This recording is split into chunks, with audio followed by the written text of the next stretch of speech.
This is the Student Mediator info session.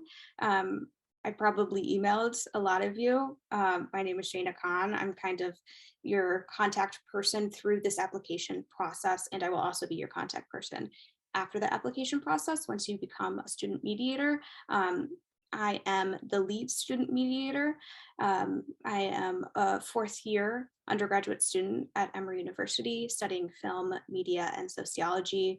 And I've been working at Science Gallery for like a year and a half. Started out as a student mediator and then got promoted to the lead student mediator role. Right now, we're looking to hire a team of student mediators, and we wanted to kind of tell you a little bit more about that role and who Science Gallery Atlanta is as an organization. So through this information session, we'll kind of go into who the organization is, who Science Gallery is, as a network, who Science Gallery Atlanta is, and then what the student mediator job position requires. And just to kind of give some context a little bit, Science Gallery Atlanta was founded in January 2020. It joined the network then and became a part of Emory University then. And of course, as you guys know, January 2020 was right before the pandemic hit. So it was an interesting time to become an institution and try to create spaces to talk about science and art and to create engagement in the public. So a lot of our programming up to this point has been online. So this upcoming exhibition that we're having in the spring will be our first exhibition that Science Gallery has had. That is why we are now at a point that we are looking to get a whole team of student mediators together, because we're finally able to be in person and it's really exciting. So it's a brand new opportunity that it's pretty exciting to be a part of. So I'm gonna pass it over to our director, Audrey Chang, to kind of go into a little bit about the organization. Thank you so much, Shana. I am delighted to be with all of you tonight. Thank you for making the time this evening to join us for this information session. As Shana mentioned, I am the director of Science Gallery here at Emory University. And our mission is, as you see on the slide here, to ignite creativity and discovery where science and art collide. And the part that I would add to this specifically for us is the idea that we would be serving this mission and helping to promote this idea of this collision of science and art in Atlanta, right? We are an Atlanta-facing organization.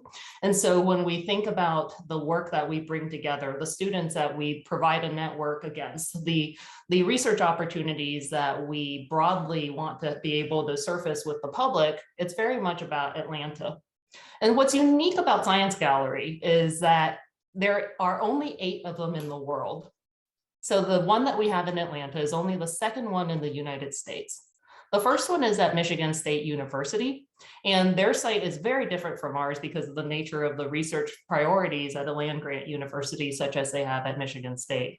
We at Atlanta, for example, our focus not just on the research at Emory, but we want to also be able to create a research network and a student network with our other peer institutions in town. So this might be Georgia Tech, this might be University of Georgia, this might be Georgia State, but it also might be SCAD, right? And all sorts of the other arts and community colleges that we have that enrich our Atlanta communities. I think one of the other things that we don't often speak about is the relationship between the local and the global connections. So you as a student mediator are a critical role in helping us talk about the story of Atlanta and to think about how we might use those stories to connect with a global community. Some of the issues that we address, as you'll learn more about later in today's program, are uniquely Georgia, uniquely United States, but again, not so uniquely globally. So the lens that we put on it might examine some of the issues right here at home. But when we think about issues like climate change, about sustainability, about food supplies, global supply chains, these are things that impact communities all over the world. And we have this interesting way of connecting the local to the global. Could I get the next slide, please? Bang, here are the other universities, right? So I said that there were 8 of us. We were one of these 8. And what you'll notice here is that each of the science galleries in these locations around the world are tied to a top research university. And again, it's because we're always looking to promote the role of science and research, and how do we activate conversations that are important to society at large. And as Shayna will talk to you about, our very first exhibition is actually going to be focused on the issues of addiction and recovery. And this is a direct collaboration, for example, between us here in Atlanta and then King's College in London with Science Gallery in London. So why is it that we're doing this now? I think after the events of 2020 and 2021, it's not very hard for us to think about why it might be important to have this local conversation that plugs into a global dialogue. And one of the themes that as we mentioned, that we're exploring here in the Hooked season is a physical exhibition, yes, absolutely, in downtown Atlanta or in central Atlanta. But we're also looking for support as we build the programs that lead up to the exhibition, during the exhibition, and afterwards. And this is where the role of student mediators is critical. Not only will you help us think about the ways that we might activate programming and help work with the visitors to our galleries, you'll hear a lot more about some of these, the particulars of these experiences, but we're also looking for your perspective and your leadership in helping us shape the forms of these programs and exhibitions. At the end of the day, Science Gallery is really about targeting youth populations, using art as an entry point to discovery and to thinking about the role of research and science and society. And then ultimately to think about how might we take these ideas that frequently live in textbooks, they live in museums, they live in galleries, but how might we actually think about using them to motivate action, to solve the problems that you all will be facing and some of the challenges and opportunities that you all will be facing as you undertake the rest of your lives. So again, unlike a traditional gallery or a traditional museum experience, our space is very much about activation of brilliant minds, and it's about the activation of networks. So you are not alone as a student mediator. There's student mediators all over the world now, and a large alumni and active student mediator network that you will be able to plug into. And there are opportunities like the Youth Symposium, there are opportunities to be part of a curatorial process. And so I hope that you ask Shayna and me all the questions that you have on your mind today about what it might be what might the experience be like to be a student mediator, what the application process is, what the training processes are, and what you might be able to benefit from and contribute to Science Gallery as part of your journey. Thank you so much.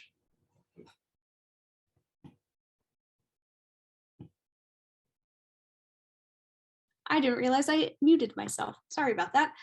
Thanks, Audrey. I wanted to kind of dive in a little bit deeper into the Hooked exhibition, because that is, as a student mediator, kind of what we will be mediating on.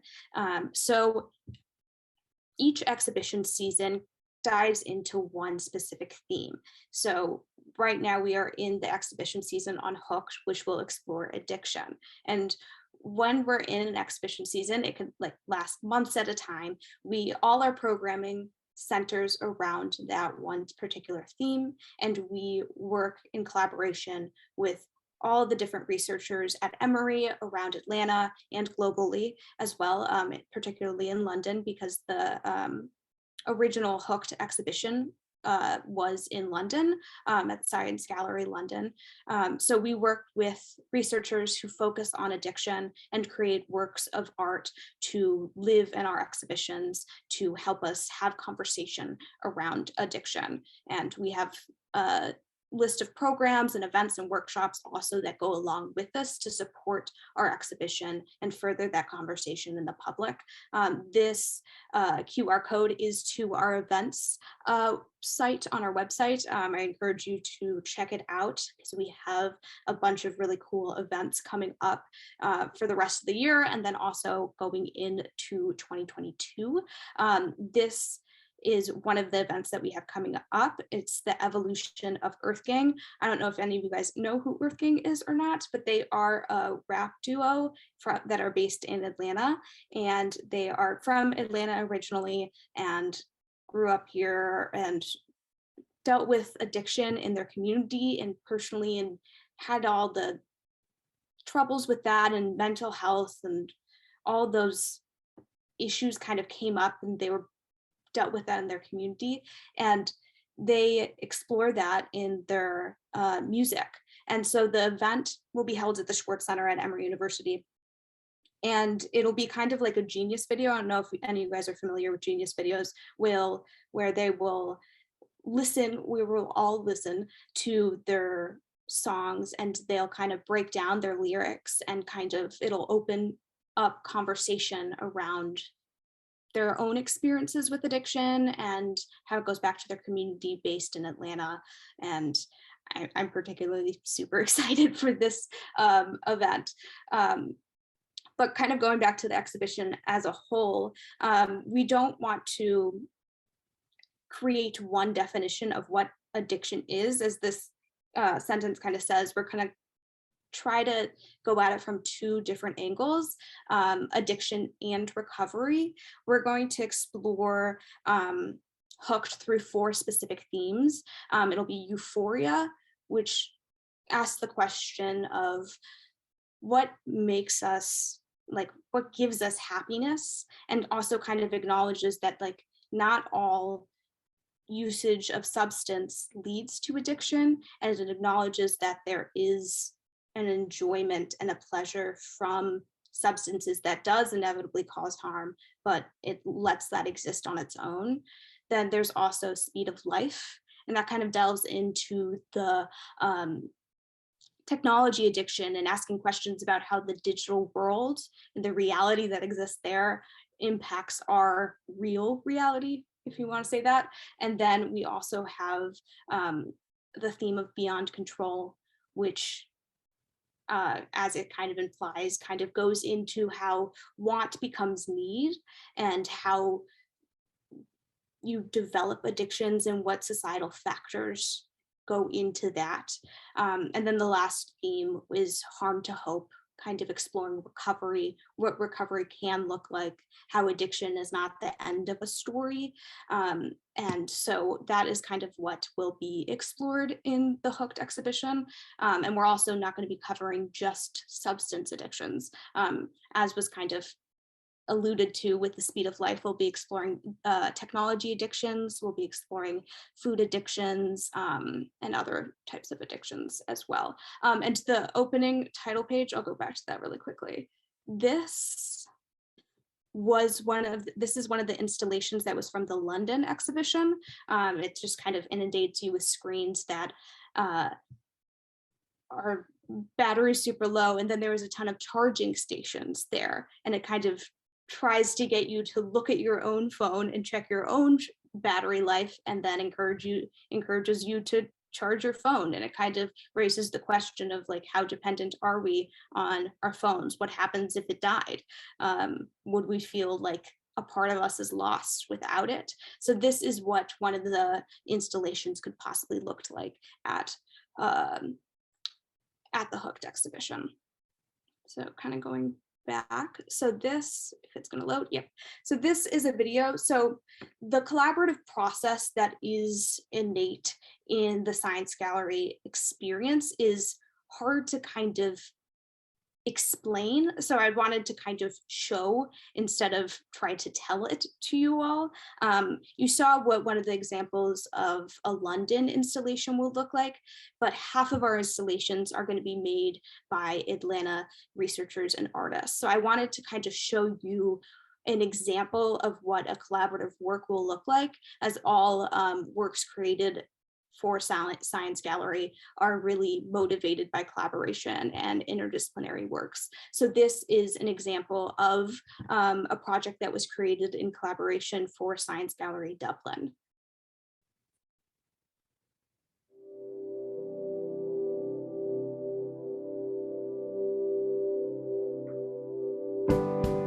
My name is Sisa Tolas. I'm a smell researcher. I make smells. I try to simulate smells from reality.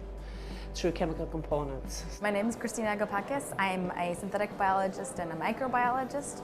I'm really interested in symbiosis and how organisms work together in really interesting communities in the soil, on our bodies, and in cheese. We were primarily interested in each other's methodology of working rather than the product as an outcome of it. And by investigating into that specifically, we came up with this project. The project Selfmade is about the body and its microorganism and bacteria. We all know that cheese and body smells are very much associated. Yeah, you say you have a smelly feet, you have a cheesy feet, for example. The bacteria is actually very similar. The bacteria that you find in between the toes is actually very similar to the bacteria that makes cheese smell like toes. So that intersection really of the smell and the bacteria and how we as humans interact with bacteria, whether as part of our own bodies or in this kind of relationship that makes this beautiful product of cheese, that was really interesting to us. And so that's why we wanted to make our own cheese using bacteria that we collected from the human body to show that connection directly. We live in a world which is sterilized, sanitized, homogenized for your kind of protection. By doing that, we are removing a lot of important information in the case of smell and also purposes. Bacteria are there for a purpose. Not all of them are maybe healthy, but maybe in the end of the day, we remove too many also healthy ones. I like to say that this is cheese not for eating, but for thinking about all of these connections. Absolutely. For us, the idea behind... I'm going to stop it right there. Okay. So now we're going to pivot a little bit into the student mediator position. So as this says, student mediators create the Science Gallery Atlanta experience through engaging conversations with the public. I'll just use the video we just watched to kind of explain this in action. If that cheese installation was an exhibition that I was kind of came across, in a traditional gallery, the cheese would kind of be on display and then there would be a plaque next to it explaining this is cheese made with the bacteria from human toes and mouth. And I would read that and be kind of disgusted by it and not really want to smell it, not really want to put my face in it because it's like, I don't want to smell foot cheese necessarily. So that's kind of where the student mediator can come in and encourage the visitor to step out of their comfort zone a little bit and ask questions about, like, because that specific installation raises a really interesting question of like individuality. What makes us different from each other? If our bacteria in our feet are so different from each other, like there's such a innate uniqueness, that's a really interesting question. So that's what kind of the student mediator does, is asks these questions and encourages the visitors to kind of look further and to like make the experience more full and more whole, if that makes sense. Yeah. So what kind of a student mediator does, I kind of touched on that. So the student mediator lives in the physical gallery space and has conversations with the visitors about the installation pieces. As you saw from that video, they can be kind of complex. There's a lot of collaborative work that goes into it. There's a lot of research that informs the creation of them. And also because our exhibition is on addiction, there's a lot of heavy subject matter that might be underneath a lot of the pieces. So that's where student mediators really come in to provide that context, to have those tough conversations, and also to just pose questions in general, to make the, like, when you have a piece of art and you're looking at it, it's the viewer's job to make the interpretation on their own. The student mediator kind of comes in and stretches that interpretation. It doesn't force the interpretation in any way, but it just asks questions to make you think about it in a possibly different perspective. That's kind of what Science Gallery tries to do is make the educational experience as complete as possible and make sure that everyone is learning something from all the pieces, especially because this is so research focused.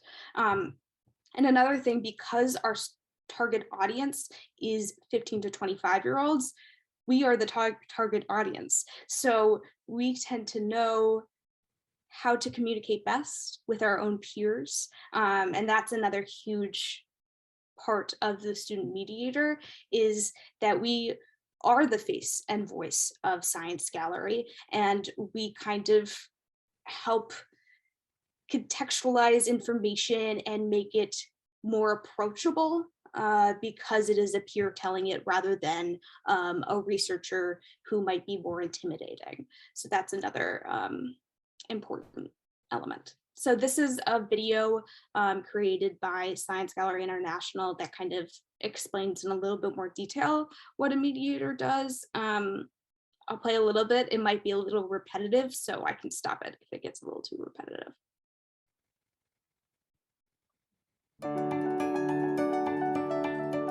Mediators are the public face of Science Gallery, and they bring with them an enthusiasm for discussing science, art, and the world's big challenges with visitors. Mediators are skilled conversationalists, much more than just a tour guide or explainer. Mediators are practicing the art of listening, discussing, and learning. My idea of what it was to be a mediator changed completely throughout my experience here. Some pieces might be really difficult to kind of get or to kind of understand, and it's your job to kind of open the doorway to allow people to interpret it in the way they wish. Some mediators are students, others aren't. Some have a background in physics or zoology, others in journalism or theatre. All share a passion for art and science and are comfortable speaking with visitors about it. To have had this job immediately after college, I felt was really beneficial because it gave me so much hope. Everyone has a different view, everyone sees the world in a different way, and for me to be able to see that and talk to them and learn about how they see things is just pure amazing. Active listening is a key element of the mediator role. The aim is not to provide all of the answers. The best mediators understand that their role is give and take, enticing visitors to engage and participate, experience, and learn. I've learned a lot more than what I've taught people. Everybody has these different ideas, and you're taking not just one person's, but throughout a whole exhibit you're taking hundreds of people's ideas with you. You can really see the positive effect and the necessity of the arts for people's lives. It's been an absolutely fantastic experience that I don't think you would be able to get anywhere else. Mediators create a welcoming and memorable encounter for every visitor and are often applauded as the highlight of any Science Gallery experience. If you haven't had a conversation with a mediator during your visit to Science Gallery, you probably haven't had a Science Gallery experience.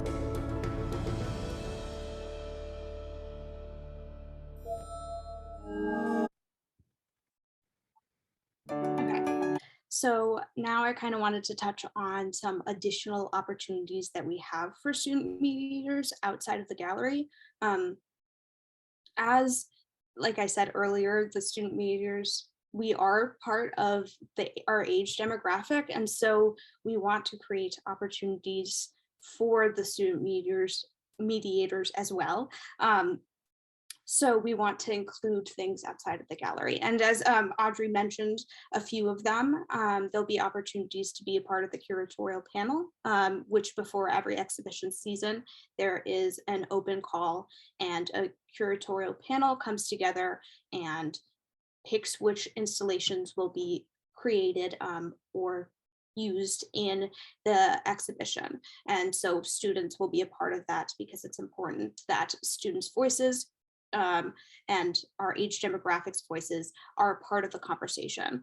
Because we are the target audience, we have the theory that like students should be informing everything if we want to reach our audience. So we'll have that opportunity. Plus, every year there's an international symposium put on by Science Gallery International called the Youth Symposium, where you can usually, without the pandemic, we would travel, whoever the student mediator is, to the location, the science gallery location it's at that year, and the student mediator would create their own workshop and present it at that location. The last few years it's been online, but that is another opportunity. Most of our opportunities are geared toward skill building. We really want to make this a well-rounded experience for you and not just a job. We want this to be something that you look back on as positive as possible, and that you can go into your future endeavors having learned a lot and grown as a person personally and professionally, and just cultivated as much skills and interests as you possibly can. So a lot of our opportunities are focused on skill development. A lot of them have to do with communication skills, because the student mediator position is a communication position. We have opportunities to be involved with social media, podcasting, filmmaking. We also have, we're looking into the possibility of having a grant to help fund student research. That is another opportunity that we're looking into. And we also are going to be providing like resume workshops and interviewing workshops to help with professional development. And then on top of that, we'll have like little field trips to like the High Museum and different cultural events, just so that it's also a good college experience if you're a college student, and it's not just, oh, this is my job. And like, we want it to be as much a well-rounded experience as possible.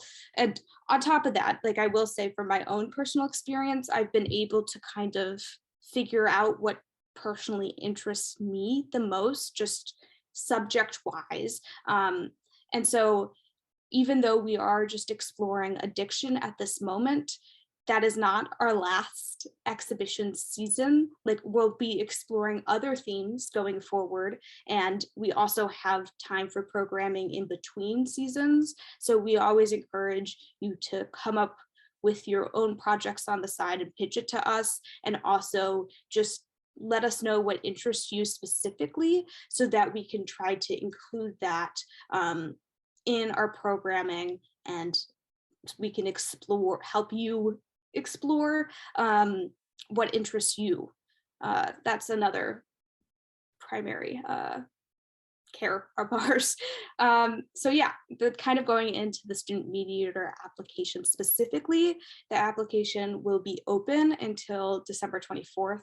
I know I emailed some of you and was like, I'll contact you at December 10th. But that changed, and I will be contacting you December 24th now. And then I'll kind of give you an update and reminder of this at that time. But we will be sending out invitations to interview on January 3rd. And I would highly recommend you check your email on January 3rd, because we will be giving you a case study. I'll explain that in a second. And then you will have 2 weeks to schedule.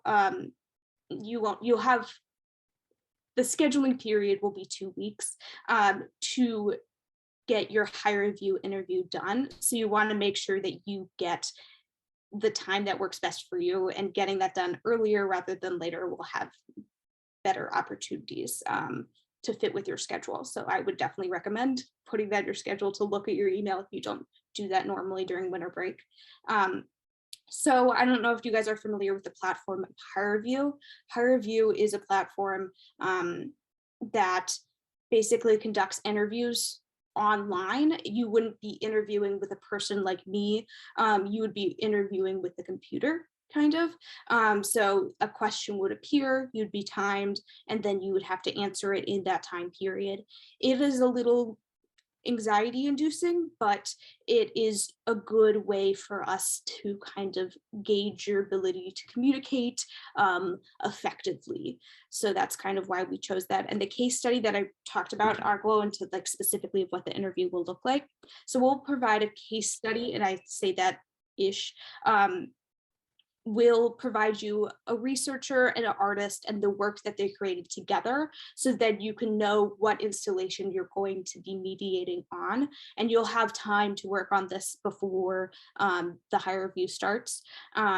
So you can like practice this as many times as you want, but you will just kind of give like a 2-minute-ish discussion on the project itself, talk about the collaboration, talk about the work, pose some questions, and just kind of give a general gist of the project. And then the computer will respond with some questions that we kind of come up with, that so it'll imitate actual conversation. So you'll obviously get questions back from the visitors. So you'll have to think on your feet with that and really understand the project. And then after that, we'll kind of just want to get to know you a little bit more, learn a bit about what you're passionate about.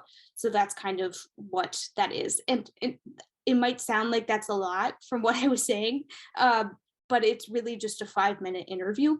So it's really not a lot in reality.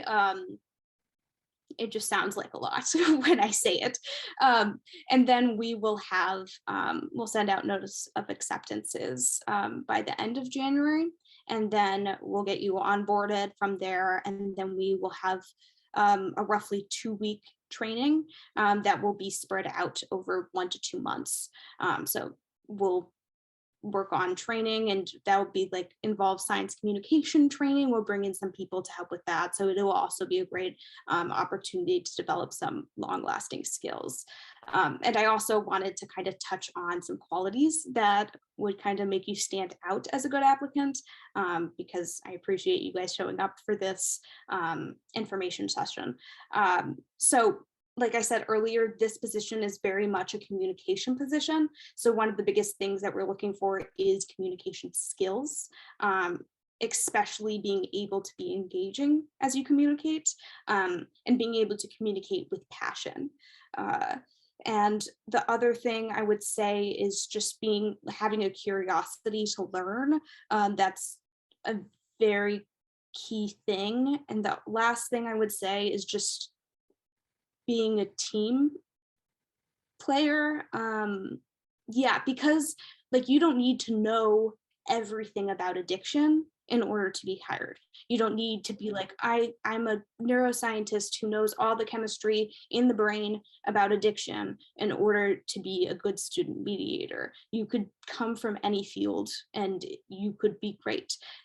The aspect that we're really looking for is you to be willing to learn and being able to work well with the group of other student mediators, and be willing to learn from one another and be willing to teach one another, because everyone's going to be coming in with their own skills, their own experiences, especially when it comes to addiction, which is a very complex subject.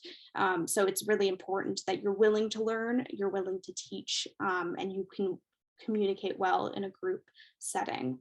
So yeah, and that is it. This is my email and the Science Gallery email. You feel free to email me there if you have any questions. This is the QR code to the application.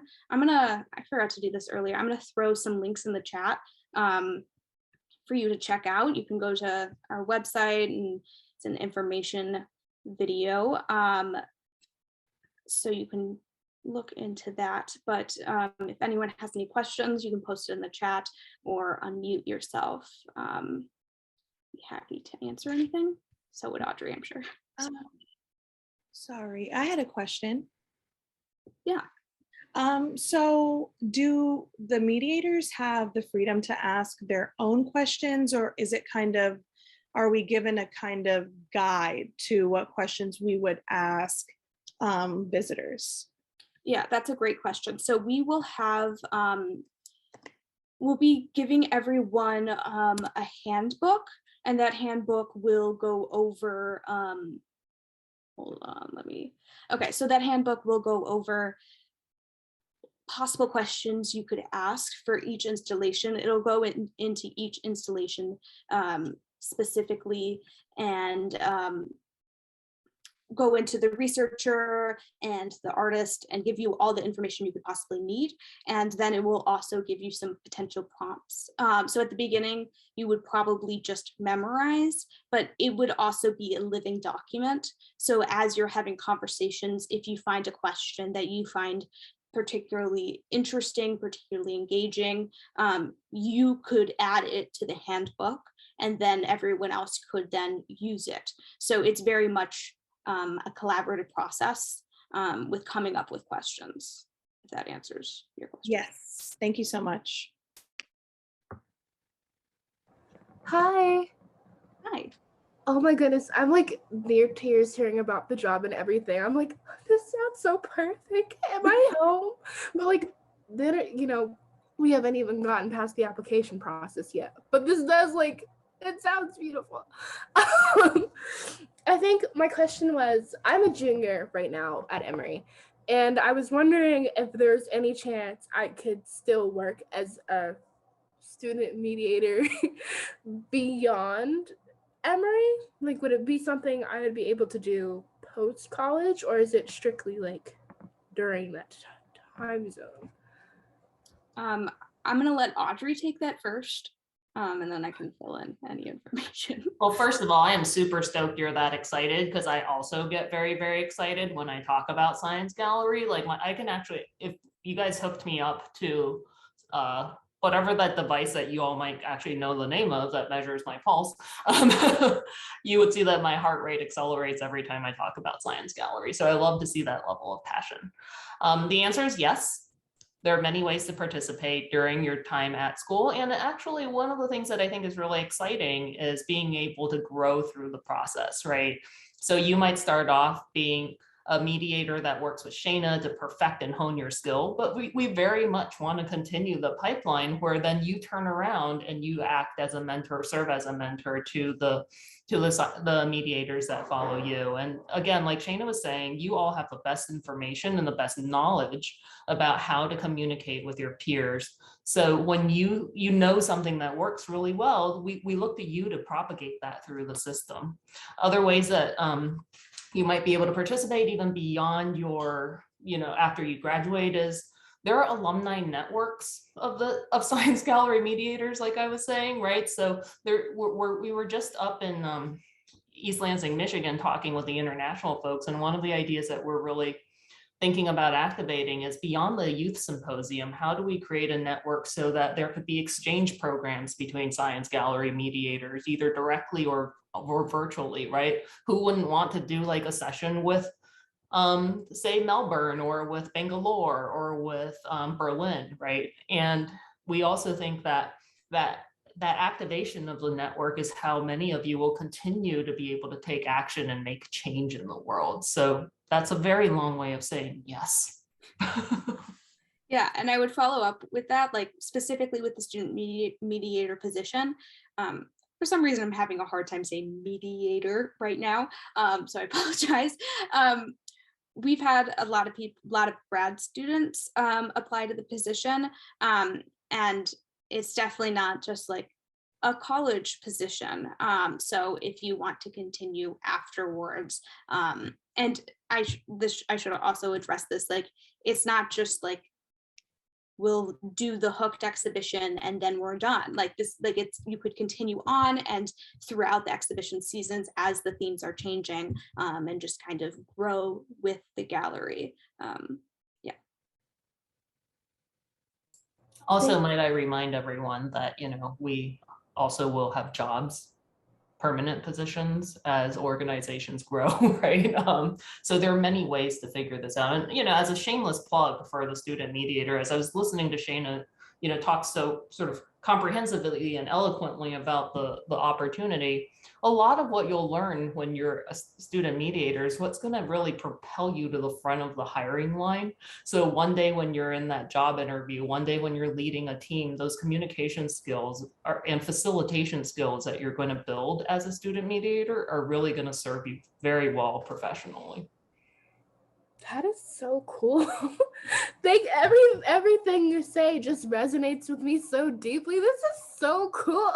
I'm a huge fan of art, And specifically, I have a ongoing webcomic right now, and it's about teaching environmental science through art/entertainment.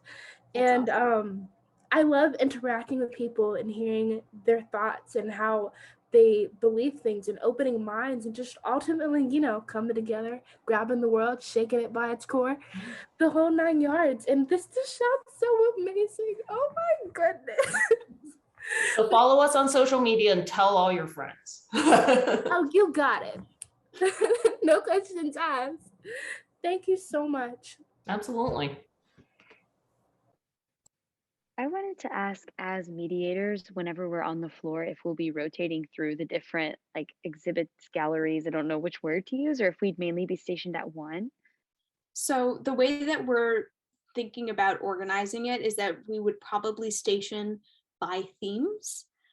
So you would be working your shift, and then you'd that day be working the Euphoria section. So then we're organizing, I should say this first, we're organizing the exhibition according to the theme. So each installation will be put into a theme, and then all the other installations around it will kind of have similar topics, have similar conversations. So that's how we're going to kind of position people, is to talk about similar topics as opposed to singular installations, if that makes sense.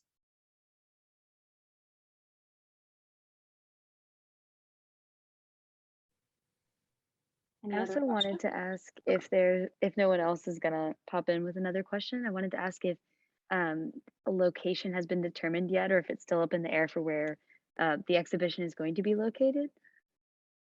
I'll let Audrey take that.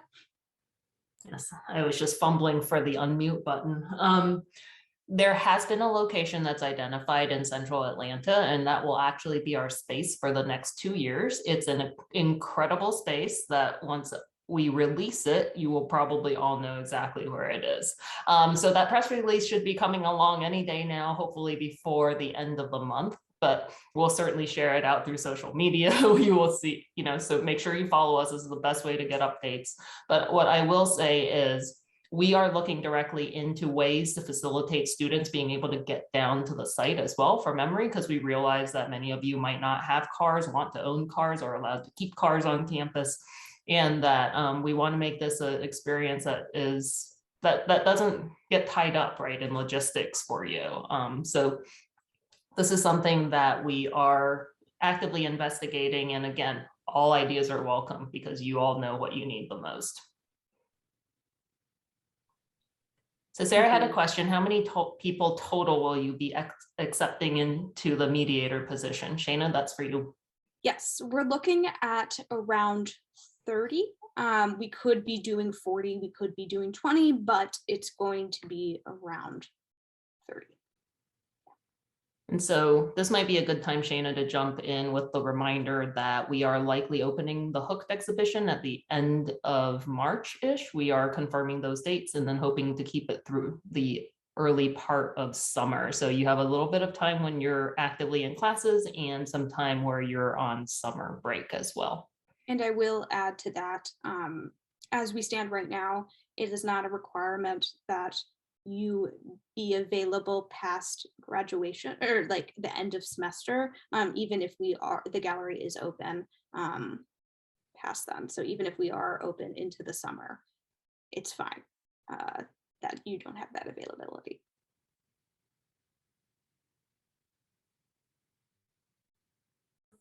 Hi. Hi. Oh, Okay, I have some questions there about that availability because I don't go to school in Georgia and anywhere near Georgia. So I'm not so available. I wonder what's the timeline, because I could go all the way into March and then again in the summer, but in between I have classes and it's not possible for me to be there. So what's the time frame around there? So where exactly are you located? Peru, South America. Cool. Okay. And are you going to be are you going to be in America at all? Okay, I'm going to be on Florida from January to like the sorry, my dog, all the way to March maybe, and I am available there and in the summer, but between like March and June, July, I have to be here studying because I go to school here. But I saw this opportunity, I couldn't let it go because it's really an amazing project, an amazing program that I really wanted to be a part of, or at least know a little bit more about it. I would say if you haven't applied, apply anyways, because we have opportunities outside of the gallery and some of those will be online. So even if you aren't physically going to be able to be in Atlanta, we could potentially find other opportunities. Oh, okay.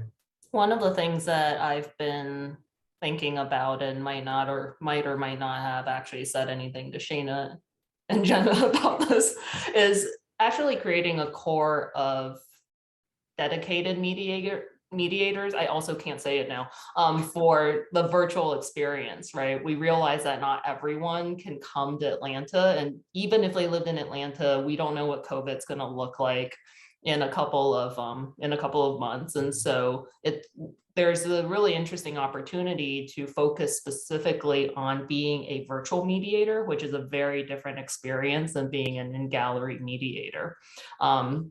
So that's, like Shayna said, I would strongly encourage you to apply.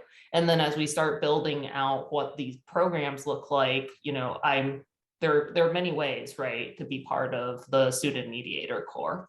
And this is a good time to sort of hawk our colleagues' work in Bangalore. If you haven't been following Science Gallery in Bangalore, they are actually releasing the second phase of their student mediation program, which is entirely virtual, on the topic of infectious diseases. And that's a really interesting way to check out how they do that work. And the exhibitions that they're hosting virtually are very compelling as well. And just to mention on, is it Cosby? Is that how you say your name? Okay, awesome. Yes, you will, any work that you do for Science Gallery at all will be paid $15 an hour. And someone else had a question at some point. They unmuted. Oh yes, it's me. So I'd like to ask, what's the workload like for this job? Like, what are the busiest months, and how many hours a week will we be working? Yeah, so it will be a minimum of 8 hours a week, which is just 2 shifts. I do not know what the busiest months will be. I don't know if Audrey, you can answer that. This is our first exhibition, so it would have to be informed by other galleries. Yeah, so we usually see, right, it's a little like Shayna said, we don't know necessarily what our peaks and valleys are going to be, but I suspect that we'll have an uptick of interest in the springtime because we're so new, and then we'll still have school groups, right? And then around Memorial Day, there's usually another kick up. That's how most galleries, cultural institutions really experience visitation spikes. And then around, usually when you're about ready to close is when everyone starts going a little crazy, and that's usually when we get really busy as well. So one of the reasons that we wanted to keep it open through the first part of summer was to be able to give folks who were either visiting Atlanta or not able to come during the school year because of other commitments a chance to participate. And additionally, we will be open weekdays and weekends. So I would assume that weekends would be the busier shifts as opposed to weekdays. Thank you. Of course. Is there any last minute questions?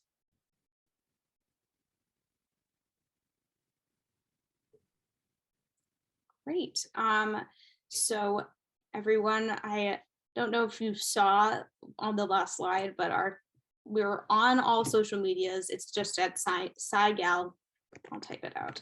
Sci Gallery ATL is all our social medias. And and you can follow us. I'll be in touch with everyone about the application process. If you haven't applied, please do. And yeah, if there's no last minute things, it was great to meet you all. Thanks for taking the time. Thank you so much. Thank you. Thank you all. Bye.